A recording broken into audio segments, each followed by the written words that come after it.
Hi guys, welcome to cinema facts. ಹ್ಯಾಪಿಯಾಗಿ life lead ಮಾಡ್ತಿರೋ ಒಂದು ಕಪಲ್. ಇವರಿಗೆ ಸೇರಿದ್ದ ಪ್ರಾಪರ್ಟಿಯಲ್ಲಿ ಒಂದು ಲೇಕ್ ಇರುತ್ತೆ. ಅಲ್ಲಿ ಸ್ನಾನ ಮಾಡೋದಕ್ಕೆ ಹೋದಾಗ ಯಾರೋ ಸ್ಟ್ರೇಂಜರ್ಸ್ ಈ ಲೇಡಿ ಮೇಲೆ ಅಟ್ಯಾಕ್ ಮಾಡಿ ಸಾಯಿಸ್ಬಿಡ್ತಾರೆ. 8 ವರ್ಷಗಳ ನಂತರ ಆ ಲೇಡಿಯ ಹಸ್ಬೆಂಡ್ ತನ್ನ ವೈಫ್ ನ ಕೊಲೆ ಹಿಂದೆ ಇರುವ ಮಿಸ್ಟ್ರಿನ ಸಾಲ್ವ್ ಮಾಡಬೇಕು ಅಂತ ನಿರ್ಧಾರ ಮಾಡ್ತಾನೆ. ಇವರು ನಿಜವಾಗ್ಲೂ ಆ ಮಿಸ್ಟ್ರಿನ ಸಾಲ್ವ್ ಮಾಡ್ತಾರ? ಆ ದಿನ ರಾತ್ರಿ ನಿಜವಾಗ್ಲೂ ಏನ್ ನಡೀತು ಅನ್ನೋ ಕಥೆಯನ್ನ ಕ್ಲೈಮ್ಯಾಕ್ಸ್ ನಲ್ಲಿ ಶಾಕಿಂಗ್ ಟ್ವಿಸ್ಟ್ ಗಳೊಂದಿಗೆ ನಮ್ಗೆ ಹೇಳಿದ ಚಿತ್ರನೇ tell no one. Movie starting ನಲ್ಲಿ ಚಿತ್ರದ ಹೀರೋ ಅಲೆಕ್ಸಾಂಡರ್ ಫ್ಯಾಮಿಲಿ ಮೆಂಬರ್ಸ್ ಜೊತೆ ಸೇರಿ ಪಾರ್ಟಿ ಮಾಡ್ತಾ ಇದ್ದಾರೆ. ನೆಕ್ಸ್ಟ್ ಡೇ ಅಲೆಕ್ಸಾಂಡರ್ ತನ್ನ ವೈಫ್ ಮಾರ್ಗೋಟ್ ಜೊತೆ ಕಾಡಿನಲ್ಲಿ ಇರುವ ಒಂದು ಲೇಕ್ ಹತ್ರ ಬರ್ತಾರೆ. ಇವರು ಪದೇ ಪದೇ ಇಲ್ಲಿಗೆ ಬರ್ತಾನೆ ಇರ್ತಾರೆ. ಹಾಗೆ ಚಿಕ್ಕ ವಯಸ್ಸಲ್ಲಿ ಇವರಿಬ್ರು ಈ ಲೇಕ್ ನಲ್ಲಿ ಕಳೆದ ಕ್ಷಣಗಳನ್ನ ತೋರಿಸ್ತಾರೆ. ಸೊ ಇವರಿಬ್ರು ಚಿಕ್ಕ ವಯಸ್ಸಿಂದ ಒಳ್ಳೆ ಫ್ರೆಂಡ್ಸ್. ನಂತರ ಲವರ್ಸ್ ಆಗಿ ಈಗ ಮದುವೆ ಆಗಿದ್ದಾರೆ. ಅಲ್ಲಿರೋ ಒಂದು ಮರದಲ್ಲಿ ಇಬ್ರು ಹೆಸರು ಬರ್ದಿಟ್ಟಿದ್ದಾರೆ. ಪ್ರತಿ ಸಲ ಇಲ್ಲಿಗೆ ಬಂದಾಗ ಒಂದು ಗೆರೆ ಹಾಕಿ ಹೋಗ್ತಾ ಇರ್ತಾರೆ. ನಂತರ ಇಬ್ರು ಆ ಲೇಕ್ ನಲ್ಲಿ ಸ್ನಾನ ಮಾಡ್ತಾರೆ. ಆ ದಿನ ರಾತ್ರಿ ಅಲ್ಲೇ ಟೈಮ್ ಸ್ಪೆಂಡ್ ಮಾಡ್ತಾ ಇದ್ದಾರೆ. ಮಾರ್ಗೋಟ್ ಕೇಳ್ತಾಳೆ, ಯಾಕೆ ನೀವು ನಿಮ್ ತಂಗಿ ಜೊತೆ ಸರಿಯಾಗಿ ಮಾತಾಡೋದಿಲ್ಲ ಅಂತ. ಆಗ ಅಲೆಕ್ಸಾಂಡರ್ ಹೇಳ್ತಾನೆ, ನಮ್ ಫ್ಯಾಮಿಲಿಗೆ ಸೇರಿರೋ ಫಾರ್ಮ್ ಹೌಸ್ ನ ಅವಳು ಸೇಲ್ ಮಾಡೋದಕ್ಕೆ ರೆಡಿನೇ ಇಲ್ಲ. ನಾನು ಎಷ್ಟೋ ಸಲ ಹೇಳ್ದೆ, ಆದ್ರೆ ಅವಳು ನನ್ ಮಾತನ್ನ ಕೇಳ್ತಾ ಇಲ್ಲ. ಆಗ ಮಾರ್ಗೋಟ್, ನಿಮ್ ತಂದೆ ಇದ್ದಿದ್ರೆ ಆ ಫಾರ್ಮ್ ಹೌಸ್ ನ ಸೇಲ್ ಮಾಡ್ತಿದ್ರ? ನೀನ್ ಯಾವಾಗ್ಲೂ ನನ್ ತಂಗಿಗೆನೆ ಸಪೋರ್ಟ್ ಮಾಡ್ತೀಯ, ನನ್ಗೆ ಸಪೋರ್ಟ್ ಮಾಡೋದಿಲ್ಲ ಅಂತ. ಇದರಿಂದ ಕೋಪ ಮಾಡ್ಕೊಂಡು ಮಾರ್ಗೋಟ್ ಅಲ್ಲಿಂದ ಈಚ್ಕೊಂಡು ಕಾರ್ ಹತ್ರ ಹೋಗ್ತಾ ಇದ್ದಾಳೆ. ಅವಳು ಸ್ವಲ್ಪ ಮುಂದೆ ಹೋಗುವಾಗ ಏನೋ ಶಬ್ದ ಕೇಳಿಸುತ್ತೆ. ಯಾರೋ ಮಾರ್ಗೋಟ್ ಮೇಲೆ ಅಟ್ಯಾಕ್ ಮಾಡಿದ್ದಾರೆ ಅನ್ಸುತ್ತೆ. ಶಬ್ದ ಕೇಳಿ ಅಲೆಕ್ಸಾಂಡರ್ ನೀರಿಗೆ ಹಾರಿ ಈಜ್ಕೊಂಡು ಅವಳನ್ನ ಸೇವ್ ಮಾಡೋದಕ್ಕೆ ಟ್ರೈ ಮಾಡ್ತಾನೆ. ಆಗ ಯಾರೋ ಇವನ್ ಮೇಲೆ ಅಟ್ಯಾಕ್ ಮಾಡಿದ್ರಿಂದ ಅಲೆಕ್ಸಾಂಡರ್ ನೀರೊಳಗಡೆ ಬಿದ್ದೋಗ್ತಾನೆ. 3 ದಿನಗಳ ನಂತರ ಮಾರ್ಗೋಟ್ ತೀರು ಹೋಗಿದ್ದಾಳೆ. ಫ್ಯಾಮಿಲಿ ಮೆಂಬರ್ಸ್ ಎಲ್ಲ ಸೇರಿ ಅಂತ್ಯ ಸಂಸ್ಕಾರ ಮಾಡ್ತಾರೆ. ಹೀಗೇನೆ 8 ವರ್ಷ ಕಳೆದು ಹೋಗುತ್ತೆ. ಅಲೆಕ್ಸಾಂಡರ್ ಚೈಲ್ಡ್ ಸ್ಪೆಷಲಿಸ್ಟ್ ಆಗಿ ಕೆಲಸ ಮಾಡ್ತಾ ಇದ್ದಾರೆ. ಕ್ಲಿನಿಕ್ ನಲ್ಲಿ ಪೇಷಂಟ್ ಜೊತೆ ಮಾತಾಡ್ತಾ ಇರುವಾಗ ಹೊರಗಡೆಯಿಂದ ಏನೋ ಶಬ್ದ ಕೇಳ್ತಿದೆ. ಒಬ್ಬ ಗ್ಯಾಂಗ್ಸ್ಟರ್ ಅವ್ರ ಮಗುನ ಕೈಯಲ್ಲಿ ಇಟ್ಕೊಂಡು ಹಾಸ್ಪಿಟಲ್ ಸ್ಟಾಫ್ ಜೊತೆ ಗಲಾಟೆ ಮಾಡ್ತಾ ಇದ್ದಾನೆ. ಯಾಕಂದ್ರೆ ಅಲೆಕ್ಸಾಂಡರ್ ಇವ್ರ ಮಗನಿಗೆ ಟ್ರೀಟ್ಮೆಂಟ್ ಕೊಡ್ಬೇಕು ಅಂತ. ವಿಷಯ ಗೊತ್ತಾಗಿದ್ರಿಂದ ಸ್ಪಾಟ್ಗೆ ಬಂದು ಆ ಗ್ಯಾಂಗ್ಸ್ಟರ್ ಗೆ ಸಮಾಧಾನ ಮಾಡಿ ಆ ಚಿಕ್ಕ ಹುಡುಗನಿಗೆ ಟ್ರೀಟ್ಮೆಂಟ್ ಕೊಡ್ತಾರೆ. ಆಮೇಲೆ ಅಲೆಕ್ಸಾಂಡರ್ ನ ಒಬ್ರು ಲೇಡಿ ಮೀಟ್ ಆಗ್ತಾರೆ. ಇವಳು ಇವ್ರ ಫ್ಯಾಮಿಲಿಗೆನೆ ಸೇರಿದವಳು. ಹೆಸರು ಹೆಲೆನ್. ಈವ್ನಿಂಗ್ ಹೊರಗಡೆ ಹೋಗೋಣ ಅಂತ ಕರೀತಾಳೆ. ಆದ್ರೆ ಇವನಿಗೆ ಇಂಟ್ರೆಸ್ಟ್ ಇಲ್ಲ. ಇವತ್ತು ನಾನು ಹಾಗೂ ಮಾರ್ಗೋಟ್ಗೆ ಆನಿವರ್ಸರಿ ಅಂತ. ಅದಕ್ಕೆ ಹೆಲೆನ್ ಹೇಳ್ತಾಳೆ, 8 ವರ್ಷ ಆಗಿದೆ, ಇನ್ನು ನಿನ್ ವೈಫ್ ನ ಮರ್ತಿಲ್ವಾ? ಅವಳ ಬಗ್ಗೆನೆ ಯೋಚನೆ ಮಾಡ್ತಾ ನಿನ್ ಲೈಫ್ ನ ಹಾಳು ಮಾಡ್ಕೋಬೇಡ ಅಂತ. ಇಲ್ಲ, ನನ್ನಿಂದ ಸಾಧ್ಯನೇ ಇಲ್ಲ ಅಂತ ಹೇಳಿ ಅಲ್ಲಿಂದ ಹೊರಗಡೆ ಬರ್ತಾನೆ. ಆಗ ಆ ಗ್ಯಾಂಗ್ಸ್ಟರ್ ಅಲೆಕ್ಸಾಂಡರ್ಗೆ ಥ್ಯಾಂಕ್ಸ್ ಹೇಳ್ತಾನೆ. ಯಾಕಂದ್ರೆ ಅವನ್ ಮಗನ್ನ ಸೇವ್ ಮಾಡಿದ್ದಕ್ಕೆ. ಒಂದು ವಿಸಿಟಿಂಗ್ ಕಾರ್ಡ್ ಕೊಟ್ಟು ನಿಮ್ಗೆ ಏನಾದ್ರೂ ಹೆಲ್ಪ್ ಬೇಕಾದ್ರೆ ಕಾಂಟ್ಯಾಕ್ಟ್ ಮಾಡಿ ಅಂತ. ನೆಕ್ಸ್ಟ್ ಡೇ ಕ್ಲಿನಿಕ್ ನಲ್ಲಿ ಇರುವಾಗ ಒಂದು ಮೇಲ್ ಬರುತ್ತೆ. ಓಪನ್ ಮಾಡಿ ನೋಡಿದಾಗ ಅದರಲ್ಲಿ 6:15ಕ್ಕೆ ಈ ಲಿಂಕ್ ಓಪನ್ ಮಾಡಿ ಅಂತ ಮೆನ್ಷನ್ ಆಗಿದೆ. ಆದ್ರೆ ಅಲೆಕ್ಸಾಂಡರ್ ಈಗ್ಲೇ ಓಪನ್ ಮಾಡಿ ನೋಡ್ತಾನೆ. ಆದ್ರೆ ಲಿಂಕ್ ಓಪನ್ ಆಗ್ತಾನೆ ಇಲ್ಲ. ಅಷ್ಟರಲ್ಲಿ ಒಬ್ರು ಹಾಸ್ಪಿಟಲ್ ಸ್ಟಾಫ್ ಒಂದು ಲೆಟರ್ ತಂದು ಕೊಡ್ತಾಳೆ. ಯಾಕಂದ್ರೆ ಒಬ್ರು ಪೊಲೀಸ್ ನಿಮ್ಮನ್ನ ಅರ್ಜೆಂಟ್ ಆಗಿ ಮೀಟ್ ಆಗ್ಬೇಕಂತೆ, ಈ ಅಡ್ರೆಸ್ ಗೆ ಹೋಗಿ ಅಂತ. ಅಲೆಕ್ಸಾಂಡರ್ ಅದೇ ಅಡ್ರೆಸ್ ಗೆ ಹೋಗ್ತಾನೆ. ಅಲ್ಲಿ ಇವ್ರ ದೊಡ್ಡಮ್ಮನ್ ಮನೆ ಇದೆ. ಅವ್ರ ತಂಗಿ ಕೂಡ ಅಲ್ಲೇ ಇದ್ದಾಳೆ, ಅಂದ್ರೆ ದೊಡ್ಡಮ್ಮನ್ ಮಗಳು. ಇವಳ ಹೆಸರು ಆನಾ. ಇಲ್ಲಿಗ್ ಬಂದಿದ್ದೀರಲ್ಲ, ಏನ್ ವಿಷಯ ಅಂತ ಕೇಳ್ತಾಳೆ. ಆಗ ಈ ಅಡ್ರೆಸ್ ಗೆ ಬರೋದಕ್ಕೆ ಹೇಳಿದ್ದ ಪೊಲೀಸ್ ಆಫೀಸರ್ ಬರ್ತಾರೆ. ಅವ್ರು ಇಬ್ರಿಗೆ ಒಂದು ವಿಷಯ ಹೇಳ್ತಾರೆ. ನಿಮ್ಗೆ ಸ್ವಂತವಾದ ಲೇಕ್ ಪಕ್ಕದಲ್ಲಿ ನಮ್ಗೆ 2 ಡೆಡ್ ಬಾಡಿ ಸಿಕ್ಕಿದೆ. ಸೊ ನಾವು ಆ ಜಾಗದಲ್ಲಿ ಪರಿಶೀಲನೆ ಮಾಡೋದಕ್ಕೆ ಗವರ್ಮೆಂಟ್ ಕಡೆಯಿಂದ ಪರ್ಮಿಷನ್ ಬೇಕು. ಅದಕ್ಕೆ ಅವಳು ಸೈನ್ ಹಾಕಿ ಕೊಡ್ತಾಳೆ. ಪೊಲೀಸ್ ಆಫೀಸರ್ ಅಲೆಕ್ಸಾಂಡರ್ಗೆ ಹೇಳ್ತಾರೆ, ನನ್ಗೆ ನಿಮ್ ಮೇಲೆನೆ ಡೌಟ್ ಇದೆ. ನೀವೇ ನಿಮ್ ವೈಫ್ ನ ಕೊಲೆ ಮಾಡಿ ನಂತರ ಆ ಇಬ್ಬರನ್ನ ಕೊಲೆ ಮಾಡಿದ್ದೀರಾ ಅನ್ಸುತ್ತೆ. ಆ ಡೆಡ್ ಬಾಡೀಸ್ ಇಂದ ನಿಮ್ ಬ್ಲಡ್ ಸ್ಯಾಂಪಲ್ ಏನಾದ್ರೂ ನಮ್ಗೆ ಸಿಕ್ಕಿದ್ರೆ ಖಂಡಿತ ನೀವು ಅರೆಸ್ಟ್ ಆಗೋ ಸಾಧ್ಯತೆ ಇದೆ ಅಂತ. ಅಲೆಕ್ಸಾಂಡರ್ಗೆ ಒಂದು ಮೇಲ್ ಬಂದಿತ್ತು ಅಲ್ವಾ, ಅದನ್ನ ಈಗ ಓಪನ್ ಮಾಡಿ ನೋಡ್ತಾನೆ. ಅದರಲ್ಲಿ M+A ಅಂತ ಮೆನ್ಷನ್ ಆಗಿದೆ. ಆಕ್ಚುಲಿ ಅಲೆಕ್ಸಾಂಡರ್ ಹಾಗೂ ಮಾರ್ಗೋಟ್ ಲೇಕ್ ಹತ್ರ ಮೀಟ್ ಆದಾಗ ಒಂದು ಮರದಲ್ಲಿ ಹೀಗೇನೆ ಬರ್ದಿರ್ತಾರೆ. M ಅಂದ್ರೆ ಮಾರ್ಗೋಟ್, A ಅಂದ್ರೆ ಅಲೆಕ್ಸಾಂಡರ್. ಆ ಲಿಂಕ್ ಓಪನ್ ಮಾಡಿ ನೋಡಿದಾಗ ಒಂದು ವಿಡಿಯೋ ಪ್ಲೇ ಆಗುತ್ತೆ. ಅದರಲ್ಲಿ ಮಾರ್ಗೋಟ್ ಇವ್ರನ್ನ ನೋಡ್ತಿರೋ ಹಾಗೆ ಕಾಣಿಸ್ತಾ ಇದೆ.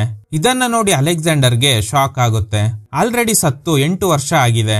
ಹಾಗಾದ್ರೆ ಈ ವಿಡಿಯೋ ಶೂಟ್ ಮಾಡಿರೋದು ಯಾವಾಗ ಅಂತ. ಅದೇ ಮೇಲ್ನಲ್ಲಿ ನಾಳೆ ನಿನ್ನ ಇದೇ ಟೈಮ್ಗೆ ಮೀಟ್ ಆಗ್ತೀನಿ, ಯೂಸರ್ ನೇಮ್ ಪಾಸ್ವರ್ಡ್ ಅಂತ ಏನೋ ಹಿಂಟ್ ಕೊಟ್ಟಿದ್ದಾರೆ. ಇದನ್ನ ಯಾರಿಗೂ ಹೇಳ್ಬೇಡ, ಯಾಕಂದ್ರೆ ಯಾರೋ ನಮ್ಮನ್ನ ವಾಚ್ ಮಾಡ್ತಿದ್ದಾರೆ ಅಂತ. ಇವನಿಗೆ ಮತ್ತಷ್ಟು ಶಾಕ್ ಆಗುತ್ತೆ. ಇದನ್ನ ಯಾರು ಕಳ್ಸಿರ್ಬೋದು? ಹಾಗಾದ್ರೆ ಮಾರ್ಗೋಟ್ ಜೀವಂತವಾಗಿದ್ದಾಳ ಅಂತ. ಇದ್ರ ಬಗ್ಗೆ ಕನ್ಫರ್ಮ್ ಮಾಡ್ಕೊಳ್ಳೋದಕ್ಕೆ ಮಾರ್ಗೋಟ್ ತಂದೆನ ಮೀಟ್ ಆಗಿ ಮಾರ್ಗೋಟ್ ಬಾಡಿ ಯಾವ ಸ್ಥಿತಿಯಲ್ಲಿತ್ತು, ಯಾಕಂದ್ರೆ ನೀವೇ ಅವಳ ಬಾಡಿನ ಐಡೆಂಟಿಫೈ ಮಾಡಿದ್ದೀರಾ. ನಾನು 3 ದಿನ ಕೋಮಾದಲ್ಲೇ ಇದ್ದೆ, ನನ್ಗೇನು ಗೊತ್ತಿಲ್ಲ. ನೀವೇ ಪೋಸ್ಟ್ ಮಾರ್ಟಮ್ ರಿಪೋರ್ಟ್ ಎಲ್ಲ ಚೆಕ್ ಮಾಡಿದ್ದೀರಾ ಅಲ್ವಾ? ಹೌದು. ನಿಮ್ ಮಗಳ ಮುಖ ನೋಡಿದ್ರ? ಹೌದು ನೋಡ್ದೆ. ಅದು ನನ್ ಮಗಳೇ. ಅವಳ ಮುಖದಲ್ಲಿ ಚಾಕುಯಿಂದ ಕುಯ್ದಿರೋ ಮಾರ್ಕ್ಸ್ ಇತ್ತು. ಇದನ್ನ ಕೇಳಿ ಅಲೆಕ್ಸಾಂಡರ್ಗೆ ತಲೆ ಕೆಟ್ಟು ಹೋಗುತ್ತೆ. ನೆಕ್ಸ್ಟ್ ಹೆಲೆನ್ ನ ಮೀಟ್ ಆಗಿ ಆ ಮೇಲ್ ಬಗ್ಗೆ ಹೇಳ್ತಾನೆ. ಅವಳು ಆ ಮೇಲ್ ಎಲ್ಲಿಂದ ಬಂದಿದೆ ಅನ್ನೋದನ್ನ ಕಂಡು ಹಿಡಿ ಅಂತ ಹೇಳ್ತಾಳೆ. ಇನ್ನೊಂದು ಕಡೆ ಅಲೆಕ್ಸಾಂಡರ್ ನ ದೊಡ್ಡಮ್ಮನ ಮಗಳನ್ನ ತೋರಿಸ್ತಾರೆ. ಅವಳ ತಮ್ಮ ತೀರ್ ಹೋಗಿರೋದ್ರಿಂದ ಅವನ್ ನೆನ್ಪಿಗಾಗಿ ಒಂದು ಹಾರ್ಸ್ ರೈಡಿಂಗ್ ಇವೆಂಟ್ ನಡೀತಾ ಇದೆ.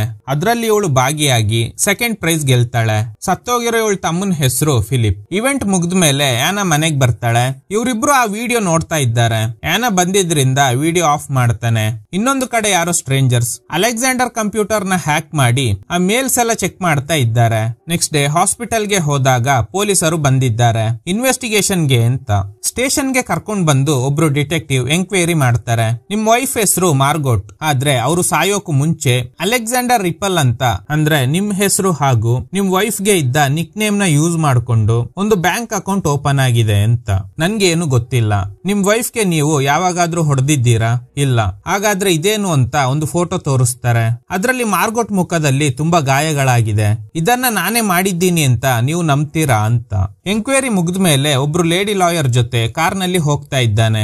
ಆಗ ಅಲೆಕ್ಸಾಂಡರ್ ಹೇಳ್ತಾನೆ, ಒಂದಿನ ಕೆಲಸದ ವಿಷಯವಾಗಿ ನಾನು ಹೊರಗಡೆ ಹೋಗಿದ್ದೆ. ಆಗ ನನ್ನ ವೈಫ್ ಮಾರ್ಗೋಟ್ ಹಾಗೂ ನನ್ನ ಸ್ವಂತ ತಂಗಿ ಕಾರ್ ನಲ್ಲಿ ಹೋಗುವಾಗ ಆಕ್ಸಿಡೆಂಟ್ ಆಯ್ತು ಅಂತ ಹೇಳಿದ್ರು. ಅದರಿಂದಾನೇ ಈ ಗಾಯಗಳಾಗಿದೆ ಅನ್ಕೊಂಡು ನಾನು ಸುಮ್ನಾದೆ.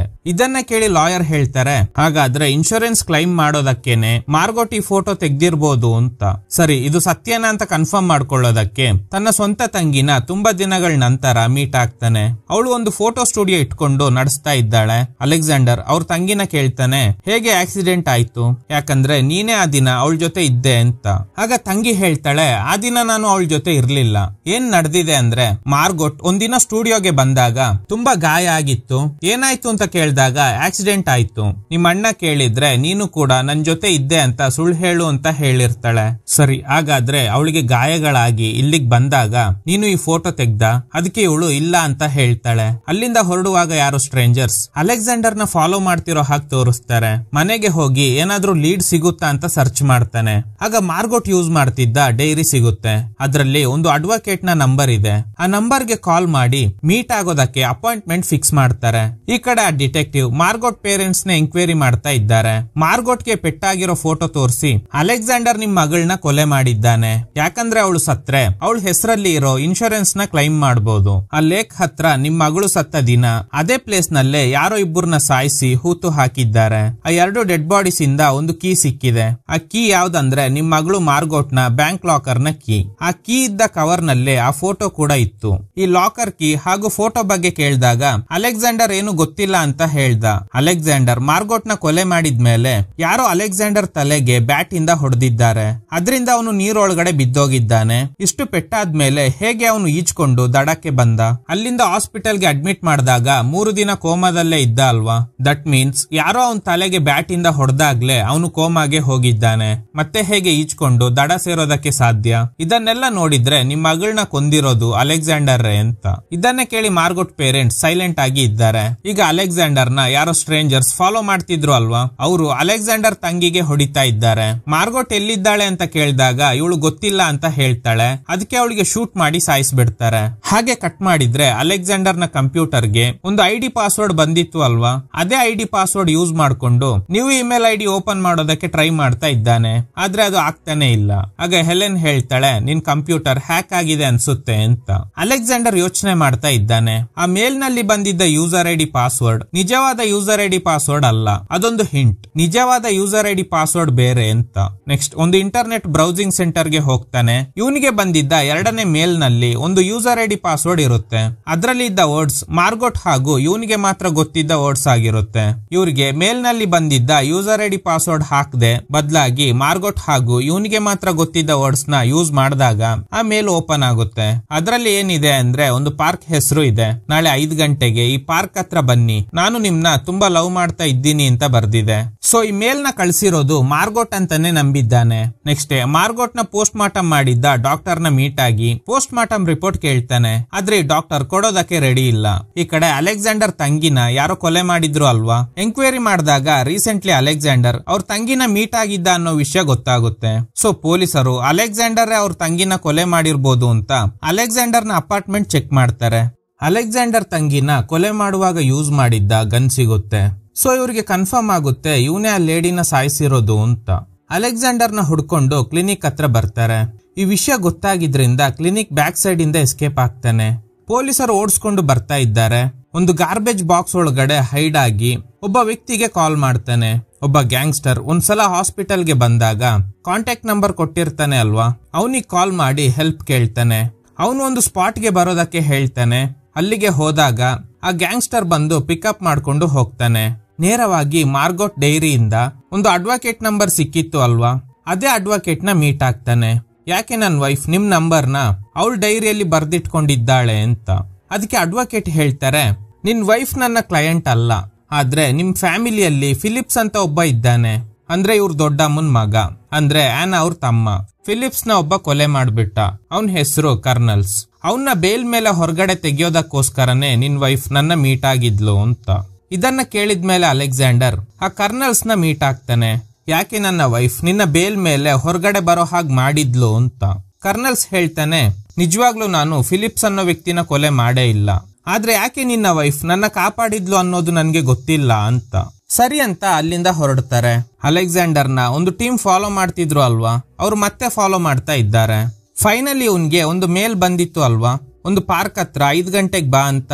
ಅದೇ ಪಾರ್ಕ್ ನಲ್ಲೇ ವೆಯ್ಟ್ ಮಾಡ್ತಾ ಇದ್ದಾನೆ, ಮಾರ್ಗೋಟ್ ಬರ್ತಾಳೆ ಅಂತ. ಶಾಕಿಂಗ್ಲಿ ಮಾರ್ಗೋಟ್ ಅದೇ ಪಾರ್ಕ್ಗೆ ಬಂದು ದೂರದಿಂದ ಅಲೆಕ್ಸಾಂಡರ್ನ ನೋಡ್ತಾ ಇದ್ದಾಳೆ. ಆಗ ಯಾರೋ ಸ್ಟ್ರೇಂಜರ್ಸ್ ಅಲೆಕ್ಸಾಂಡರ್ನ ಫಾಲೋ ಮಾಡ್ತಿದ್ದಾರೆ ಅನ್ನೋ ವಿಷಯ ಮಾರ್ಗೋಟ್ಗೆ ಗೊತ್ತಾಗಿದ್ರಿಂದ ಈಗ ಅವನ್ ಜೊತೆ ಮಾತಾಡಿದ್ರೆ ಅವನ್ ಜೀವಕ್ಕೆ ಅಪಾಯ ಇದೆ. ಸೊ ಬೇರೊಂದು ದಿನ ಭೇಟಿ ಆಗೋಣ ಅಂತ ಯೋಚನೆ ಮಾಡ್ತಾ ಅಲ್ಲಿಂದ ಹೊರಡ್ತಾಳೆ. ಆಗ ಮಾರ್ಗೋಟ್ ನಡ್ಕೊಂಡು ಹೋಗ್ತಾ ಇರೋದನ್ನ ನೋಡ್ತಾನೆ, ಆದ್ರೆ ಅವಳೇ ಮಾರ್ಗೋಟ್ ಅನ್ನೋದು ಗೊತ್ತಿಲ್ಲ. ಅದಕ್ಕೆ ಫಾಲೋ ಮಾಡ್ಕೊಂಡು ಹೋಗ್ತಾನೆ. ಅಷ್ಟ್ರಲ್ಲಿ ಇವನ್ನ ಫಾಲೋ ಮಾಡ್ತಿದ್ದ ಟೀಮ್ ಅಲೆಕ್ಸಾಂಡರ್ನ ಕಿಡ್ನಾಪ್ ಮಾಡಿ ಟಾರ್ಚರ್ ಮಾಡ್ತಾ ಇದ್ದಾರೆ. ನಿನ್ ವೈಫ್ ಎಲ್ಲಿ ಅಂತ. ಆಗ ಅಲೆಕ್ಸಾಂಡರ್ಗೆ ಹೆಲ್ಪ್ ಮಾಡಿದ್ದ ಗ್ಯಾಂಗ್ಸ್ಟರ್ ಅಲ್ಲಿಗೆ ಬಂದು ಅವ್ರಿಗೆಲ್ಲ ಶೂಟ್ ಮಾಡ್ತಾನೆ. ನಂತರ ಅಲೆಕ್ಸಾಂಡರ್ನ ಸೇವ್ ಮಾಡಿ ಕರ್ಕೊಂಡು ಹೋಗ್ತಾರೆ. ಈಗ ಅಲೆಕ್ಸಾಂಡರ್ನ ಫಾಲೋ ಮಾಡ್ತಿದ್ದ ಟೀಮ್ ನ ಹೆಡ್ ಯಾರು ಅನ್ನೋದನ್ನ ತೋರಿಸ್ತಾರೆ. ಅದು ಯಾರಂದ್ರೆ ಅಲೆಕ್ಸಾಂಡರ್ನ ದೊಡ್ಡಪ್ಪ, ಅಂದ್ರೆ ಫಿಲಿಪ್ಸ್ ಅನ್ನೋ ಹುಡುಗ ಸತ್ತೋದ ಅಲ್ವಾ, ಅವನ್ ತಂದೆ. ಇನ್ನೊಂದು ಕಡೆ ಮಾರ್ಗೋಟ್ ಈ ಊರ್ ಬಿಟ್ಟು ಹೋಗೋದಕ್ಕೆ ಏರ್ಪೋರ್ಟ್ ನಲ್ಲಿ ವೆಯ್ಟ್ ಮಾಡ್ತಾ ಇದ್ದಾಳೆ. ಆಗ ನ್ಯೂಸ್ ನಲ್ಲಿ ಅಲೆಕ್ಸಾಂಡರ್ ತಂಗಿ ಸತ್ತೋಗಿದ್ದಾಳೆ ಅಲ್ವಾ, ಅದ್ರ ಬಗ್ಗೆ ಹೇಳ್ತಾ ಇದ್ದಾರೆ. ಅಂಡ್ ಅಲೆಕ್ಸಾಂಡರ್ ತಲೆ ಮರೆಸ್ಕೊಂಡಿದ್ದಾನೆ ಅಂತ. ಸೊ ಹಾಗಾದ್ರೆ ಈಗ ಅಲೆಕ್ಸಾಂಡರ್ ಒಂಟಿಯಾಗಿನೇ ಇದ್ದಾನೆ. ಇನ್ಮುಂದೆ ನಾನೇ ಅವನ ಜೊತೆ ಇರ್ಬೇಕು ಅಂತ ಏರ್ಪೋರ್ಟ್ ಇಂದ ರಿಟರ್ನ್ ಬರ್ತಾಳೆ. ನೆಕ್ಸ್ಟ್ ಆ ಡಿಟೆಕ್ಟಿವ್ ಹೆಲೆನ್ ನ ಮೀಟ್ ಆಗಿ ಮಾರ್ಗೋಟ್ ನ ಪೋಸ್ಟ್ ಮಾರ್ಟಮ್ ರಿಪೋರ್ಟ್ ತೋರಿಸ್ತಾರೆ. ಇದನ್ನ ನೋಡಿ ಹೆಲೆನ್ ಏನು ರಿಪ್ಲೈ ಮಾಡದೆ ಮನೆಗೆ ಬರ್ತಾಳೆ. ಬಂದ ಮೇಲೆ ಆನಾಗೆ ಈ ವಿಷಯ ಹೇಳ್ತಾಳೆ. ಆನಾ ಯಾರು? ಫಿಲಿಪ್ಸ್ ನ ಅಕ್ಕ. ಸೊ ಇವ್ರ ತಂದೆನೆ ಅಲೆಕ್ಸಾಂಡರ್ ನ ಫಾಲೋ ಮಾಡ್ತಿರೋ ಟೀಮ್ ನ ಹೆಡ್. ಈಗ ಆನಾ ಹೆಲೆನ್ಗೆ ಒಂದು ವಿಷಯ ಹೇಳ್ತಾಳೆ. ಮಾರ್ಗೋಟ್ಗೆ ಪೆಟ್ಟಾಗಿರುವಾಗ ಆ ಫೋಟೋಸ್ ನ ಕ್ಲಿಕ್ ಮಾಡಿದ್ದು ನಾನೇ, ಅದು ಆಕ್ಸಿಡೆಂಟ್ ಇಂದ ಆದ ಗಾಯ ಅಲ್ಲ. ಫಿಲಿಪ್ಸ್ ಅವಳ ಮೇಲೆ ಅಟ್ಯಾಕ್ ಮಾಡಿದ್ರಿಂದಾನೇ ಅವಳಿಗೆ ಆ ಗಾಯಗಳಾಗಿದ್ದು. ಯಾಕೆ ಅಂತ ಗೊತ್ತಿಲ್ಲ. ಅದ್ರ ಬಗ್ಗೆ ಕೇಳಿದಾಗ ಮಾರ್ಗೋಟ್ ಏನು ಹೇಳೇ ಇಲ್ಲ. ಇದ್ರ ಬಗ್ಗೆ ಯಾರ ಹತ್ರನೂ ಹೇಳ್ಬೇಡ ಅಂತ ಪ್ರಾಮಿಸ್ ಮಾಡಿಸ್ಕೊಂಡ್ಲು. ಅದಕ್ಕೇನೆ ಈ ವಿಷಯನ ನಾನು ಯಾರಿಗೂ ಹೇಳೇ ಇಲ್ಲ. ಅಷ್ಟರಲ್ಲಿ ಅಲೆಕ್ಸಾಂಡರ್ ಬಂದಿದ್ರಿಂದ ಅವನಿಗೆ ಈ ವಿಷಯನ ಹೇಳ್ತಾಳೆ. ಇದನ್ನ ಕೇಳಿ ಅಲೆಕ್ಸಾಂಡರ್ಗೆ ಶಾಕ್ ಆಗುತ್ತೆ. ಅಲ್ಲಿಗೆ ಡಿಟೆಕ್ಟಿವ್ ಬರ್ತಾರೆ. ಮಾರ್ಗೋಟ್ ನ ಪೋಸ್ಟ್ ಮಾರ್ಟಮ್ ರಿಪೋರ್ಟ್ ಕೊಡ್ತಾರೆ. ಅದ್ರಲ್ಲಿರೋ ಡಿಸ್ಕ್ರಿಪ್ಷನ್ ನೋಡಿ, ಇದು ನನ್ ವೈಫ್ ಅಲ್ಲ, ಹೈಟ್ ಎಲ್ಲ ರಾಂಗ್ ಇದೆ ಅಂತ. ಈ ರಿಪೋರ್ಟ್ ರೆಡಿ ಮಾಡಿಸಿರೋದು ನಿಮ್ ಮಾವ, ಅಂದ್ರೆ ಮಾರ್ಗೋಟ್ ನ ತಂದೆ ಅಂತ. ಸೊ ನೇರವಾಗಿ ಮಾರ್ಗೋಟ್ ತಂದೆನ ಭೇಟಿಯಾಗೋದಕ್ಕೆ ಹೋಗ್ತಾನೆ. ಅಲ್ಲಿಗೆ ಹೋದಾಗ ಒಂದು ಗನ್ ಇಟ್ಕೊಂಡು ಇವನ್ನ ಚೆಕ್ ಮಾಡ್ತಾರೆ, ಏನಾದ್ರೂ ಗನ್ ತಂದಿದ್ದಾನ ಅಂತ. ಏನು ಇಲ್ಲ ಅನ್ನೋದು ಕನ್ಫರ್ಮ್ ಆದ್ಮೇಲೆ ಕೂತ್ಕೋ ಅಂತ ಹೇಳ್ತಾರೆ. ನಿಮ್ ಮಗಳನ್ನ ನಾನು ಎಷ್ಟು ಮಿಸ್ ಮಾಡ್ಕೊಳ್ತಾ ಇದ್ದೀನಿ ಅನ್ನೋದು ನಿಮ್ಗೆ ಗೊತ್ತಾ? ಫಸ್ಟ್ ಕೂತ್ಕೋ, ಅದ್ರ ಬಗ್ಗೆ ಮಾತಾಡೋಣ ಅಂತ. ಯಾಕೆ ಆ ಫೇಕ್ ಪೋಸ್ಟ್ ಮಾರ್ಟಮ್ ರಿಪೋರ್ಟ್ ನ ರೆಡಿ ಮಾಡಿಸಿದ್ರಿ ಅಂತ ಕೇಳ್ತಾನೆ. ಈಗ್ಲೇ ಟ್ವಿಸ್ಟ್ ಗಳು ರಿವೀಲ್ ಆಗುತ್ತೆ. ಏನ್ ನಡೆದಿದೆ ಅಂತ ಹೇಳೋದಕ್ಕೆ ಶುರು ಮಾಡ್ತಾರೆ. ಮಾರ್ಗೋಟ್ ಕಾಣೆ ಆಗೋದಕ್ಕೂ 2 ತಿಂಗಳ ಹಿಂದೆ ನಿಮ್ ಟ್ರಸ್ಟ್ ಇಂದ ಒಂದು ಹುಡುಗಿ ಮಾರ್ಗೋಟ್ ನ ಮೀಟ್ ಆಗೋದಕ್ಕೆ ಬಂದಿದ್ಲು. ಅವಳ ಹತ್ರ ಏನ್ ವಿಷಯ ಅಂತ ಕೇಳಿದಾಗ ಗೊತ್ತಾಗಿದ್ದು ಏನಂದ್ರೆ, ಆ ಹುಡುಗಿ ಮೇಲೆ ನಿಮ್ ದೊಡ್ಡಪ್ಪನ್ ಮಗ ಫಿಲಿಪ್ಸ್ ನಿರಂತರವಾಗಿ ಅತ್ಯಾಚಾರ ಮಾಡಿ ಟಾರ್ಚರ್ ಮಾಡಿದ್ದ ಅನ್ನೋ ವಿಷಯ ಗೊತ್ತಾಯ್ತು. ಆಗ ನೀನು ಕೆಲ್ಸದ ವಿಷಯವಾಗಿ ಬೇರೆ ಊರಿಗೆ ಹೋಗಿದ್ದೆ. ಆಗ ಮಾರ್ಗೋಟ್ ಫಿಲಿಪ್ಸ್ ನ ಕರೆಸಿ ವಾರ್ನಿಂಗ್ ಕೊಟ್ಲು. ನಂತರ ಫಿಲಿಪ್ಸ್ ನ ಅರೆಸ್ಟ್ ಮಾಡಿ ಅಂತ ನನ್ಗೆ ಹೇಳಿದ್ಲು. ಆದ್ರೆ ನಿಮ್ ದೊಡ್ಡಪ್ಪ ದೊಡ್ಡ ಪೊಲಿಟಿಷಿಯನ್, ಫಿಲಿಪ್ಸ್ ನ ಅರೆಸ್ಟ್ ಮಾಡೋದಕ್ಕೆ ಆಗ್ಲಿಲ್ಲ, ಯಾಕಂದ್ರೆ ಸಾಲಿಡ್ ಪ್ರೂಫ್ ಬೇಕಾಗಿತ್ತು. ಸೊ ಆಗ ಮಾರ್ಗೋಟ್ ಹೇಳಿದ್ಲು, ಅವನ್ ತಪ್ಪನ್ನ ಅವನೇ ಒಪ್ಕೊಳ್ಳೋ ಹಾಗೆ ಮಾಡ್ತೀನಿ, ಆಮೇಲೆ ನೀವು ಅವನ್ನ ಅರೆಸ್ಟ್ ಮಾಡಿ ಅಂತ. ಆದ್ರೆ ಫಿಲಿಪ್ಸ್ ಮಾರ್ಗೋಟ್ ಮೇಲೆ ಅಟ್ಯಾಕ್ ಮಾಡ್ಬಿಟ್ಟ. ಆಗ ನಾನು ನಿಮ್ ತಂದೆ ಯೂಸ್ ಮಾಡ್ತಿದ್ದ ಗನ್ನಿಂದ ಫಿಲಿಪ್ಸ್ ಗೆ ಶೂಟ್ ಮಾಡಿ ಸಾಯಿಸ್ಬಿಟ್ಟೆ. ಇವರು ಮಾತಾಡ್ತಿರೋದನ್ನ ಡಿಟೆಕ್ಟಿವ್ ಅಂಡ್ ಟೀಮ್ ಕೇಳಿಸ್ಕೊಳ್ತಾ ಇದ್ದಾರೆ. ಆಗ ಸ್ವಲ್ಪ ಹೊತ್ತು ಸಿಗ್ನಲ್ ಕಟ್ ಆಗುತ್ತೆ, ಏನೋ ಬೇರೆ ರೀತಿ ಶಬ್ದ ಕೇಳಿಸ್ತಾ ಇದೆ. ಆಗ ಇವರೆಲ್ಲ ಬನ್ನಿ ಅವ್ರನ್ನ ಅರೆಸ್ಟ್ ಮಾಡೋಣ ಅಂತ. ಅದಕ್ಕೆ ಡಿಟೆಕ್ಟಿವ್ ಹೇಳ್ತಾರೆ ಬೇಡ, ವೇಟ್ ಮಾಡೋಣ ಅಂತ. ಈಗ ಮತ್ತೆ ಸಿಗ್ನಲ್ ಸಿಕ್ಕಿ ಅವರು ಮಾತಾಡ್ತಿರೋದು ಕೇಳಿಸ್ತಾ ಇದೆ. ಈ ಕೇಸನ್ನ ನಾನು ಒಬ್ಬ ಕ್ರಿಮಿನಲ್ ಮೇಲೆ ಹಾಕ್ದೆ, ಅವನ್ ಹೆಸರು ಕರ್ನಲ್ಸ್. ಅಂದ್ರೆ ಮಾರ್ಗೋಟ್ ಒಬ್ಬನ್ನ ಬೇಲ್ ಮೇಲೆ ರಿಲೀಸ್ ಮಾಡಿಸಿದ್ಲು ಅಲ್ವಾ, ಅವನೇ. ಕರ್ನಲ್ಸ್ ಜೈಲಿನಿಂದ ಹೊರಗಡೆ ಬಂದ್ರೆ ನಾನು ಫಿಲಿಪ್ಸ್ ತಂದೆ ಅಂದ್ರೆ ನಿಮ್ ದೊಡ್ಡಪ್ಪನ ಹತ್ರ ಸಿಕ್ಕಾಕೊಳ್ಳೋ ಸಾಧ್ಯತೆ ಇತ್ತು. ಯಾಕಂದ್ರೆ ಕರ್ನಲ್ಸ್ ನಾನ್ ಕೊಲೆ ಮಾಡಿಲ್ಲ ಅಂತ ಫಿಲಿಪ್ಸ್ ತಂದೆ ಹತ್ರ ಖಂಡಿತ ಹೇಳ್ತಾನೆ. ಅದ್ರಿಂದಾನೆ ಮಾರ್ಗೋಟ್ ಫಿಲಿಪ್ಸ್ ಅವಳ ಮೇಲೆ ಅಟ್ಯಾಕ್ ಮಾಡಿದಾಗ ಆಗಿದ್ದ ಗಾಯಗಳನ್ನ ಆನಾ ಕೈಯಲ್ಲಿ ಫೋಟೋ ತೆಗ್ಸಿ ಇಟ್ಕೊಂಡಿದ್ಲು. ಯಾಕಂದ್ರೆ ಅದನ್ನ ಫಿಲಿಪ್ಸ್ ತಂದೆ ಹತ್ರ ತೋರಿಸಿ ನಿಮ್ ಮಗನೇ ತಪ್ಪು ಮಾಡಿದ್ದಾನೆ, ನನ್ನ ಹತ್ರ ಎವಿಡೆನ್ಸ್ ಇದೆ ಅಂತ ಹೇಳ್ಬೇಕು ಅಂತ ಅನ್ಕೊಂಡಿದ್ಲು. ಆದ್ರೆ ಫಿಲಿಪ್ಸ್ ನ ತಂದೆ ಬಗ್ಗೆ ನನ್ಗೆ ಚೆನ್ನಾಗ್ ಗೊತ್ತಿತ್ತು. ಅದಕ್ಕೆ ಅವ್ರಿಗೆ ಕಾಲ್ ಮಾಡಿದೆ, ಆದ್ರೆ ಅವರು ಪಿಕ್ ಮಾಡಿಲ್ಲ. ಹೇಗೋ ಅವರಿಗೆ ಮಾರ್ಗೋಟ್ ಫಿಲಿಪ್ಸ್ ವಿರುದ್ಧ ಎವಿಡೆನ್ಸ್ ಆಗಿ ಈ ಫೋಟೋಸ್ ಇಟ್ಕೊಂಡಿದ್ದಾಳೆ ಅನ್ನೋ ವಿಷಯ ಫಿಲಿಪ್ಸ್ ತಂದೆಗೆ ಗೊತ್ತಾಯ್ತು. ಅದಕ್ಕೆ ಅವರು ಇಬ್ಬರನ್ನ ಕಳಿಸಿ ಮಾರ್ಗೋಟ್ ಹತ್ರ ಇದ್ದ ಫೋಟೋಸ್ ನ ಕಿತ್ಕೊಂಡು ಅವಳನ್ನ ಕೊಲೆ ಮಾಡಿ ಅಂತ ಆ ದಿನ ಲೇಕ್ ಹತ್ರ ಕಳಿಸಿದ್ರು. ನಾನು ಫಿಲಿಪ್ಸ್ ತಂದೆ ಮನೆಯಲ್ಲಿ ಆಡಿಯೋ ಬಗ್ಗೆ ಇಟ್ಟಿದ್ದೆ. ಸೊ ನನ್ಗೆ ಈ ವಿಷಯ ಗೊತ್ತಾಗಿದ್ರಿಂದ ಮಾರ್ಗೋಟ್ ನ ಕೊಲ್ಲೋದಕ್ಕೆ ಬಂದಿದ್ದ ಇಬ್ಬರಲ್ಲಿ ಒಬ್ಬನಿಗೆ ದುಡ್ಡು ಕೊಟ್ಟು ಡೀಲ್ ಮಾಡ್ಕೊಂಡೆ. ಅವನು ನಾನು ಹೇಳಿದ ತರಾನೇ ಮಾರ್ಗೋಟ್ ನ ಕಿಡ್ನಾಪ್ ಮಾಡಿ ಅವಳು ಅನ್ಕಾನ್ಶಿಯಸ್ ಆದ್ಮೇಲೆ ಅವಳನ್ನ ಕಾರ್ ಡಿಕ್ಕಿ ಒಳಗಡೆ ಹಾಕಿ ಜೊತೆಲಿ ಇದ್ದ ಇನ್ನೊಬ್ಬನಿಗೆ ಶೂಟ್ ಮಾಡ್ದ. ನಂತರ ಹೈಡ್ ಆಗಿದ್ದ ನಾನು ಅವನಿಗೆ ಶೂಟ್ ಮಾಡ್ದೆ. ನಂತರ ಇಬ್ರು ಬಾಡಿನ ಗುಂಡಿ ತೋಡಿ ಅಲ್ಲೇ ಹೂತಾಕ್ಬಿಟ್ಟೆ. ಮಾರ್ಗೋಟ್ ನ ಬೇರೆ ಊರಿಗೆ ಹೋಗೋದಕ್ಕೆ ಹೇಳ್ದೆ. ಇದ್ರಿಂದ ಫಿಲಿಪ್ಸ್ ನ ತಂದೆ ಕಳ್ಸಿದ್ದ ಇಬ್ರು ಮಾರ್ಗೋಟ್ ನ ಎಲ್ಲಿಗೋ ಕರ್ಕೊಂಡು ಹೋಗಿದ್ದಾರೆ ಅನ್ಕೊಂಡು ಸುಮ್ನಾಗ್ಬಿಡ್ತಾರೆ ಅನ್ಕೊಂಡೆ. ಆದ್ರೆ ಅವರು ಮತ್ತೆ ಮಾರ್ಗೋಟ್ ನ ಸರ್ಚ್ ಮಾಡೋದಕ್ಕೆ ಶುರು ಮಾಡಿದ್ರು. ಅವರು ಮಾರ್ಗೋಟ್ ನ ಸರ್ಚ್ ಮಾಡದೆ ಇರ್ಲಿ ಅಂತ ನಾನು ಸ್ಮಶಾನದಲ್ಲಿದ್ದ ಒಂದು ಹುಡುಗಿ ಬಾಡಿನ ಹೊರ ತೆಗೆದು ಆ ಡೆಡ್ ಬಾಡಿ ಮುಖನ ಚಾಕುವಿಂದ ಕುಯ್ದು ಶೇಪ್ ಔಟ್ ಮಾಡಿದೆ. ಅಷ್ಟೇ ಅಲ್ಲದೆ ಮಾರ್ಗೋಟ್ ಹತ್ರ ಇದ್ದ ವೆಡ್ಡಿಂಗ್ ರಿಂಗ್ ಹಾಗೂ ಬ್ರೇಸ್ಲೆಟ್ ನ ಆ ಹುಡುಗಿ ಡೆಡ್ ಬಾಡಿ ಮೇಲೆ ಹಾಕ್ದೆ. ನೆಕ್ಸ್ಟ್ ಡೇ ನಮ್ ಡಿಪಾರ್ಟ್ಮೆಂಟ್ ಅವರು ಆ ಡೆಡ್ ಬಾಡಿನ ತೋರಿಸಿ ಇದು ನಿಮ್ಮ ಅಗ್ಲೇನಾ ಅಂತ ಕೇಳಿದ್ರು. ಆಗ ನಾನು ಹೌದು ಅಂತ ಹೇಳ್ದೆ. ಇದನ್ನ ನಂಬಿ ಆ ಡೆಡ್ ಬಾಡಿ ಆಧಾರದ ಮೇಲೆ ಪೋಸ್ಟ್ ಮಾರ್ಟಮ್ ರಿಪೋರ್ಟ್ ರೆಡಿ ಆಯ್ತು. ಇದೆಲ್ಲ ನಡೆಯುವಾಗ ನೀನು ಹಾಸ್ಪಿಟಲ್ ನಲ್ಲಿ ಕೋಮಾದಲ್ಲಿ ಇದ್ದೆ. ನಿನ್ನ ನಾನೇ ಆ ಲೇಕ್ ಇಂದ ಸೇವ್ ಮಾಡಿ ದಡದಲ್ಲಿ ಬಿಟ್ಟೆ ಅಂತ. ಸರಿ, ಹಾಗಾದ್ರೆ ಯಾಕೆ ಮಾರ್ಗೋಟ್ ಫಿಲಿಪ್ಸ್ ಅವಳಿಗೆ ಹೊಡೆದಿರೋ ವಿಷಯನ ನನ್ಗೆ ಹೇಳಿಲ್ಲ? ಯಾಕಂದ್ರೆ ಈ ವಿಷಯ ಗೊತ್ತಾದ್ರೆ ನೀನು ಪೊಲೀಸ್ ಕಂಪ್ಲೇಂಟ್ ಕೊಡ್ತೀಯಾ? ಪೊಲೀಸರು ಆಲ್ರೆಡಿ ಫಿಲಿಪ್ಸ್ ತಂದೆ ಹತ್ರ ತುಂಬಾ ಲಂಚ ತಗೊಂಡಿದ್ದಾರೆ, ಅವ್ರು ಮಾಡಿರೋ ಕ್ರೈಮ್ಗಳನ್ನ ಮುಚ್ಚಿ ಹಾಕೋದಕ್ಕೆ ಅಂತ. ಅದಕ್ಕೆ ಅವಳು ನಿನ್ ಹತ್ರ ಹೇಳಿಲ್ಲ. ಆಗ ನಾನು ಇಬ್ಬರನ್ನ ಕೊಲೆ ಮಾಡಿ ಹೂತಾಕಿದ್ದ ಡೆಡ್ ಬಾಡೀಸ್ ನ ಈಗ ಪೊಲೀಸರು ರಿಕವರ್ ಮಾಡಿದ್ರಿಂದ ಫಿಲಿಪ್ಸ್ ತಂದೆಗೆ ಗೊತ್ತಾಯ್ತು ನಾನ್ ಕಳ್ಸಿದ್ದ ಇಬ್ರು ಸತ್ತೋಗಿದ್ದಾರೆ ಅಂದ್ರೆ ಮಾರ್ಗೋಟ್ ಇನ್ನೂ ಸತ್ತಿಲ್ಲ, ಅವಳು ಜೀವಂತವಾಗಿದ್ದಾಳೆ ಅನ್ನೋದು ಗೊತ್ತಾದ್ಮೇಲೆ ಒಂದು ಮಾಫಿಯಾ ಗ್ಯಾಂಗ್ಗೆ ಹೇಳಿ ಮಾರ್ಗೋಟ್ ನ ಸರ್ಚ್ ಮಾಡೋದಕ್ಕೆ ಹೇಳಿದ್ರು. ಈ ವಿಷಯ ನನ್ಗೆ ಗೊತ್ತಾಗಿದ್ರಿಂದ ಮಾರ್ಗೋಟ್ ನ ಬೇರೆ ಊರಿಗೆ ಹೋಗೋದಕ್ಕೆ ಹೇಳ್ದೆ. ಆದ್ರೆ ನಿನ್ನ ಬಿಟ್ಟು ಹೋಗಲ್ಲ ಅಂತ ಹೇಳ್ತಾ ಇದ್ಲು. ಅದಕ್ಕೆ ನೀನು ಸತ್ತೋಗಿರೋದಾಗಿ ಸುಳ್ಳು ಹೇಳ್ದೆ. ಇದನ್ನ ನಂಬಿ ಅವಳು ಏರ್ಪೋರ್ಟ್ ಗೆ ಹೋಗಿದ್ದಾಳೆ. ಆಗ ನ್ಯೂಸ್ ನಲ್ಲಿ ಅಲೆಕ್ಸಾಂಡರ್ ನ ತಂಗಿ ಸತ್ತೋಗಿದ್ದಾಳೆ, ಅಲೆಕ್ಸಾಂಡರ್ ತಲೆ ಮರೆಸ್ಕೊಂಡಿದ್ದಾನೆ ಅಂತ. ಸೊ ಈ ನ್ಯೂಸ್ ನೋಡಿ ಅಲೆಕ್ಸಾಂಡರ್ ಜೀವಂತವಾಗಿದ್ದಾನೆ ಅನ್ನೋದು ಕನ್ಫರ್ಮ್ ಆದ್ಮೇಲೆ ಬೇರೆ ಊರಿಗೆ ಹೋಗದೆ ರಿಟರ್ನ್ ಬಂದಿದ್ದಾಳೆ. ಇದನ್ನ ಕೇಳಿ ಇವನಿಗೆ ಕೋಪ ಬರುತ್ತೆ. ಇದರಲ್ಲಿ ಮಾರ್ಗೋಟ್ ತಂದೆ ಮಾಡಿರೋ ದೊಡ್ಡ ತಪ್ಪೇನಂದ್ರೆ ಲೇಕ್ ನಲ್ಲಿ ಇಬ್ರು ಮಾರ್ಗೋಟ್ ನ ಕೊಲ್ಲೋದಕ್ಕೆ ಬಂದಿದ್ರು ಅಲ್ವಾ, ಅದ್ರಲ್ಲಿ ಒಬ್ಬ ಮಾರ್ಗೋಟ್ ಪಾಕೆಟ್ ನಲ್ಲಿ ಇದ್ದ ಬ್ಯಾಂಕ್ ಲಾಕರ್ ಕೀನ ಕಿತ್ಕೊಂಡು ಅವನ್ ಪಾಕೆಟ್ ನಲ್ಲಿ ಇಟ್ಕೊಂಡಿರ್ತಾನೆ. ಇದು ಗೊತ್ತಿಲ್ಲದೆ ಇವರು ಅವರಿಬ್ಬರನ್ನ ಹೂತು ಹಾಕಿರ್ತಾರೆ. ಆಗ್ಲೇ ಪೊಲೀಸರು ಆ ಡೆಡ್ ಬಾಡೀಸ್ ನ ರಿಕವರಿ ಮಾಡಿದಾಗ ಕೀಸ್ ಹಾಗೂ ಆ ಫೋಟೋ ಸಿಕ್ಕಿರುತ್ತೆ. ಅದರಿಂದಾನೇ ಇವ್ರಿಗೆ ಸಮಸ್ಯೆ ಆಯ್ತು. ಇದನ್ನೆಲ್ಲ ಹೇಳಿ ಅಲೆಕ್ಸಾಂಡರ್ಗೆ ಇನ್ನೊಂದು ದೊಡ್ಡ ಟ್ವಿಸ್ಟ್ ಕೊಡ್ತಾರೆ. ನಿಮ್ ತಂದೆ ಹಂಟಿಂಗ್ ಮಾಡೋದಕ್ಕೆ ಹೋದಾಗ ಸತ್ತೋದ್ರು ಅಂತ ನೀವೆಲ್ಲ ಅನ್ಕೊಂಡಿದ್ದೀರಾ, ಆದ್ರೆ ನಡೆದಿದ್ದೆ ಬೇರೆ. ಈಗ ಮತ್ತೊಂದು ಫ್ಲಾಶ್ ಬ್ಯಾಕ್. ಫಿಲಿಪ್ಸ್ ತುಂಬಾ ಜನ ಹುಡುಗಿರ ಮೇಲೆ ಅತ್ಯಾಚಾರ ಮಾಡಿರ್ತಾನೆ. ಅದೇ ತರ ಒಂದಿನ ಒಂದು ಚಿಕ್ಕ ಹುಡುಗಿ ಮೇಲೆ ಅತ್ಯಾಚಾರ ಮಾಡುವಾಗ ಅದನ್ನ ಅಲೆಕ್ಸಾಂಡರ್ ನ ತಂದೆ ನೋಡಿರ್ತಾರೆ. ಅವನಿಗೆ ಬೈದಾಗ ಅವನು ರೆಸ್ಪೆಕ್ಟ್ ಕೊಡದೆ ಇವರಿಗೇನೆ ಬೈತಾ ಇದ್ದಾನೆ. ಸೊ ಆ ಟೈಮ್ ನಲ್ಲಿ ಪೊಲೀಸ್ ಆಗಿದ್ದ ಮಾರ್ಗೋಟ್ ತಂದೆ ಹತ್ರ ಕಂಪ್ಲೇಂಟ್ ಕೊಟ್ಟಿದ್ದಾರೆ. ಮಾರ್ಗೋಟ್ ತಂದೆಗೆ ಫಿಲಿಪ್ಸ್ ತಂದೆ ಪರಿಚಯ ಇದ್ದಿದ್ರಿಂದ ಈ ವಿಷಯನ ಮಾತಾಡಿ ಬಗೆಹರಿಸೋಣ ಅಂತ ಅವರು ಕೊಟ್ಟಿದ್ದ ಕಂಪ್ಲೇಂಟ್ ಬಗ್ಗೆ ಹೇಳಿದ್ದಾರೆ. ಇದರಿಂದ ಟ್ರಿಗರ್ ಆದ ಫಿಲಿಪ್ಸ್ ನ ತಂದೆ ಅಲೆಕ್ಸಾಂಡರ್ ತಂದೆನ ಹಂಟಿಂಗ್ ಗೆ ಕರ್ಕೊಂಡು ಹೋಗೋ ತರ ಹೋಗಿ ಅಲ್ಲೇ ಕೊಲೆ ಮಾಡಿದ್ದಾರೆ. ಈ ವಿಷಯನ ಇವರು ಇಷ್ಟು ದಿನ ಯಾರಿಗೂ ಹೇಳ್ದೆ ಹೈಡ್ ಮಾಡಿದ್ದಾರೆ. ಇದನ್ನ ಕೇಳಿ ಅಲೆಕ್ಸಾಂಡರ್ಗೆ ಶಾಕ್ ಆಗುತ್ತೆ. ಅವನಿಗೆ ಒಂದು ಫೈಲ್ ಕೊಟ್ಟು ಇದ್ರಲ್ಲಿ ಫಿಲಿಪ್ಸ್ ತಂದೆ ಯಾರು, ಅವರು ಮಾಡಿರೋ ಕ್ರೈಮ್ ಗಳ ಬಗ್ಗೆ ಎಲ್ಲಾ ಡೀಟೇಲ್ಸ್ ಇದ್ರಲ್ಲಿ ಇದೆ, ಇದನ್ನ ಇಟ್ಕೊಂಡು ಅವನ್ನ ಅರೆಸ್ಟ್ ಮಾಡಿಸು ಅಂತ. ಇದನ್ನೆಲ್ಲ ಡಿಟೆಕ್ಟಿವ್ ಕಡೆ ಅವರು ಕೇಳಿಸ್ಕೊಳ್ತಾ ಇದ್ದಾರೆ. ಸೊ ಕನ್ವರ್ಸೇಷನ್ ಮುಗ್ದಿದ್ರಿಂದ ಇವರೆಲ್ಲ ಅಲೆಕ್ಸಾಂಡರ್ ಇದ್ದ ಸ್ಪಾಟ್ ಗೆ ಬರೋದಕ್ಕೆ ರೆಡಿ ಆಗ್ತಾರೆ. ಈ ಕಡೆ ಅಲೆಕ್ಸಾಂಡರ್ ಅವ್ರ ಹತ್ರ ಇದ್ದ ಗನ್ ಕಿತ್ಕೊಂಡು ಅವರಿಗೆ ಗುರಿ ಇಡ್ತಾನೆ. ಯಾಕಂದ್ರೆ ಇವ್ರ ತಂದೆ ಸಾವಿಗೆ ಒಂದು ರೀತಿಯಲ್ಲಿ ಇವರು ಕೂಡ ಕಾರಣ ಆಗಿರೋದ್ರಿಂದ. ಅಷ್ಟರಲ್ಲಿ ಆ ಡಿಟೆಕ್ಟಿವ್ ಅಂಡ್ ಟೀಮ್ ಅಲ್ಲಿಗೆ ಬರ್ತಾರೆ. ಅಲೆಕ್ಸಾಂಡರ್ ಹೊರಗಡೆ ಬರ್ತಾನೆ. ಅವನ್ ಕೈಯಲ್ಲಿ ಗನ್ ಇಲ್ಲ. ಇವನು ಹೊರಗಡೆ ಬಂದ್ಮೇಲೆ ಒಳಗಡೆ ಗನ್ ಶಾಟ್ ಶಬ್ದ ಕೇಳಿಸುತ್ತೆ. ಮಾರ್ಗೋಟ್ ತಂದೆಗೆ ತನ್ನ ತಪ್ಪಿನ ಅರಿವಾಗಿ ಅವರೇ ಶೂಟ್ ಮಾಡ್ಕೊಂಡಿದ್ದಾರೆ. ಅಲೆಕ್ಸಾಂಡರ್ ಮಾರ್ಗೋಟ್ ತಂದೆ ಕೊಟ್ಟಿದ್ದ ಫೈಲ್ ನ ಡಿಟೆಕ್ಟಿವ್ ಗೆ ಕೊಟ್ಟು ಇವನು ಅಲ್ಲಿಂದ ಬರುವಾಗ ಈ ಡಿಟೆಕ್ಟಿವ್ ಒಂದು ಆಡಿಯೋ ಬಗ್ ಫಿಕ್ಸ್ ಮಾಡಿ ಕಳಿಸಿರ್ತಾರೆ. ಇವರು ಮಾತಾಡೋದನ್ನ ಕೇಳಿಸ್ಕೊಳ್ಳೋದಕ್ಕೆ ಅಂತ ಅದನ್ನ ಬಿಸಾಡಿ ಹೋಗ್ತಾನೆ. ಫಿಲಿಪ್ಸ್ ತಂದೆ ವಿರುದ್ಧ ಆಧಾರ ಸಿಕ್ಕಿದ್ರಿಂದ ಅವ್ರನ್ನ ಅರೆಸ್ಟ್ ಮಾಡ್ತಾರೆ. ಈಗ ಅಲೆಕ್ಸಾಂಡರ್ ಕಾರ್ ನಲ್ಲಿ ಹೋಗ್ತಿರುವಾಗ ಇನ್ನೊಂದು ಟ್ವಿಸ್ಟ್. ಮಾರ್ಗೋಟ್ ತಂದೆ ಅಲೆಕ್ಸಾಂಡರ್ ಮನೆಗ್ ಬಂದಾಗ ಇವನ ಹತ್ರ ಗನ್ ಇದೆಯಾ ಅಂತ ಚೆಕ್ ಮಾಡಿರ್ತಾರೆ ಅಲ್ವಾ. ಆಗ ಇವನು ಆಡಿಯೋ ಬಗ್ ಫಿಕ್ಸ್ ಮಾಡ್ಕೊಂಡು ಬಂದಿದ್ದಾನೆ ಅನ್ನೋ ವಿಷಯ ಅವ್ರಿಗೆ ಗೊತ್ತಾಗಿದೆ.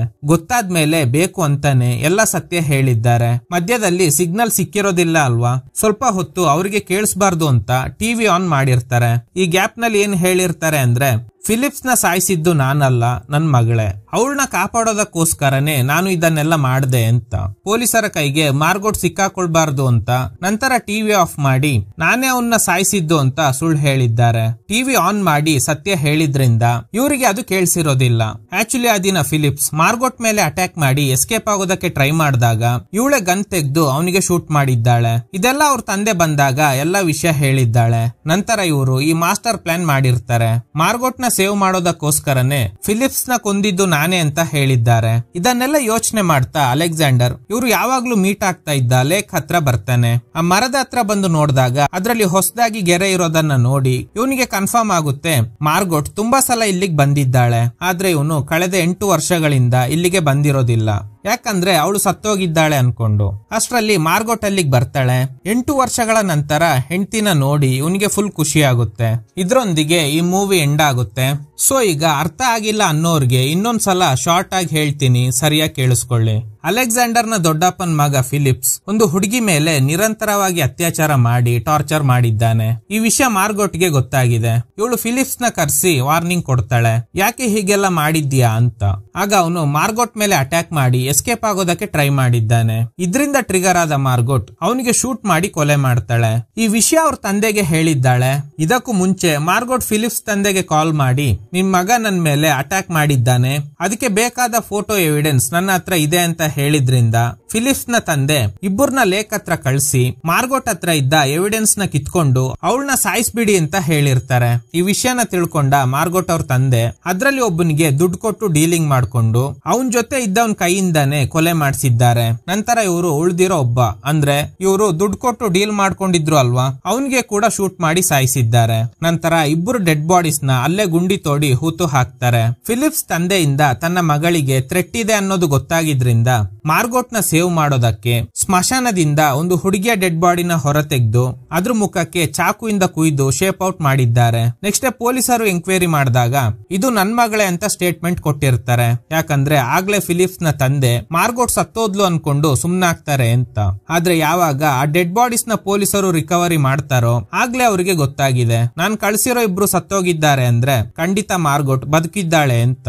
ಖಂಡಿತ ಮಾರ್ಗೋಟ್ ಯಾವಾಗ್ಲಾದ್ರೂ ಅಲೆಕ್ಸಾಂಡರ್ ನ ಹುಡ್ಕೊಂಡು ಬರ್ತಾಳೆ ಅಂತ ಒಂದು ಮಾಫಿಯಾ ಗ್ಯಾಂಗ್ ಗೆ ಹೇಳಿ ಅಲೆಕ್ಸಾಂಡರ್ ನ ಫಾಲೋ ಮಾಡಿಸಿ ಅವನ್ ಕಂಪ್ಯೂಟರ್ ನ ಹ್ಯಾಕ್ ಮಾಡಿಸಿರ್ತಾರೆ ಅವನ ಆಕ್ಟಿವಿಟೀಸ್ ನ ತಿಳ್ಕೊಳ್ಳೋದಕ್ಕೆ. ನಂತರ ನಡೆದ ಎಲ್ಲ ವಿಷಯನ ಮಾರ್ಗೋಟ್ ನ ತಂದೆ ಅಲೆಕ್ಸಾಂಡರ್ ಗೆ ಹೇಳಿದ್ದಾರೆ. ಆ ಡಿಟೆಕ್ಟಿವ್ ಟೀಮ್ ಅವರು ಅಲೆಕ್ಸಾಂಡರ್ ಗೆ ಆಡಿಯೋ ಬಗ್ ಫಿಕ್ಸ್ ಮಾಡಿಸಿ ಕಳ್ಸಿರೋ ವಿಷಯ ಅವರಿಗೆ ಗೊತ್ತಾದ್ಮೇಲೆ ಫಿಲಿಪ್ಸ್ ನ ಕೊಲೆ ಮಾಡಿದ್ದು ನನ್ ಮಗಳೇ ಅನ್ನೋ ವಿಷಯನ ಹೇಳುವಾಗ ಮಾತ್ರ ಪ್ಲಾನ್ ಮಾಡಿ ಟಿವಿ ಆನ್ ಮಾಡಿದ್ರಿಂದ ಕೆಲವು ನಿಮಿಷ ಡಿಟೆಕ್ಟಿವ್ ಟೀಮ್ ಗೆ ಇವರಿಬ್ರು ಮಾತಾಡಿದ್ದು ಸರಿಯಾಗಿ ಕೇಳಿಸಿರೋದಿಲ್ಲ. ಪೊಲೀಸರ ಕೈಗೆ ಮಾರ್ಗೋಟ್ ಸಿಕ್ಕಾಕೊಳ್ಬಾರ್ದು ಅಂತ ನಂತರ ಟಿವಿ ಆಫ್ ಮಾಡಿ ನಾನೇ ಅವನ್ನ ಸಾಯಿಸಿದ್ದು ಅಂತ ಸುಳ್ಳು ಹೇಳಿದ್ದಾರೆ. ನಂತರ ಅಲೆಕ್ಸಾಂಡರ್ ತಂದೆ ಸಾವಿಗೆ ಒಂದು ರೀತಿಯಲ್ಲಿ ಅವರೇ ಕಾರಣ ಆಗಿದ್ರಿಂದ ಗಿಲ್ಟ್ ಫೀಲ್ ನಲ್ಲಿ ಶೂಟ್ ಮಾಡ್ಕೊಂಡು ಸತ್ತೋದ್ರು. ನಂತರ ಫಿಲಿಪ್ಸ್ ತಂದೆ ವಿರುದ್ಧ ಮಾರ್ಗೋಟ್ ಅವ್ರ ತಂದೆ ಕಲೆಕ್ಟ್ ಮಾಡಿದ್ದ ಕ್ರೈಮ್ ಡೀಟೇಲ್ಸ್ ನ ಡಿಟೆಕ್ಟಿವ್ ಗೆ ಕೊಟ್ಟಿರ್ತಾನೆ. ನಂತರ ಪೊಲೀಸರು ಇದರಲ್ಲಿ ಅಲೆಕ್ಸಾಂಡರ್ ನ ತಪ್ಪೇನು ಇಲ್ಲ ಅನ್ನೋದು ಗೊತ್ತಾದ್ಮೇಲೆ ಅವನ್ನ ಬಿಡುಗಡೆ ಮಾಡ್ತಾರೆ. ಫಿಲಿಪ್ಸ್ ತಂದೆ ವಿರುದ್ಧ ಆಧಾರಗಳು ಸಿಕ್ಕಿದ್ರಿಂದ ಅವ್ರನ್ನ ಪೊಲೀಸರು ಅರೆಸ್ಟ್ ಮಾಡ್ತಾರೆ. ನಂತರ ಅಲೆಕ್ಸಾಂಡರ್ ಲೇಕ್ ಹತ್ರ ಹೋದಾಗ ಮಾರ್ಗೋಟ್ ಪದೇ ಪದೇ ಇವನಿಗೋಸ್ಕರ ಇಲ್ಲಿ ಬಂದಿದ್ಲು ಅನ್ನೋದು ಗೊತ್ತಾಗುತ್ತೆ. ಯಾಕಂದ್ರೆ ಇವಳು ಸತ್ತೋಗಿದ್ದಾಳೆ ಅನ್ಕೊಂಡು ಅವನು ಕಳೆದ 8 ವರ್ಷಗಳಿಂದ ಇಲ್ಲಿಗೆ ಬಂದಿರೋದಿಲ್ಲ. ಕೊನೆಗೆ ಇಬ್ರು ಒಂದಾಗ್ತಾರೆ. ಇದ್ರೊಂದಿಗೆ ಈ ಮೂವಿ ಎಂಡ್ ಆಗುತ್ತೆ. Okay guys, thanks for watching. ಈ ತರದ ಥ್ರಿಲ್ಲಿಂಗ್ ವಿಡಿಯೋಗಳಿಗಾಗಿ ನಮ್ಮ ಸಿನಿಮಾ ಫ್ಯಾಕ್ಟ್ ಚಾನೆಲ್ ನ ತಪ್ಪದೆ ಸಬ್ಸ್ಕ್ರೈಬ್ ಮಾಡಿ, ಪಕ್ಕದಲ್ಲಿರುವ ಬೆಲ್ ಐಕಾನ್ ಅನ್ನ ಪ್ರೆಸ್ ಮಾಡಿ ಆಲ್ ನೋಟಿಫಿಕೇಶನ್ ಗಳನ್ನ ಆನ್ ಮಾಡಿ ಇಟ್ಕೊಳ್ಳಿ.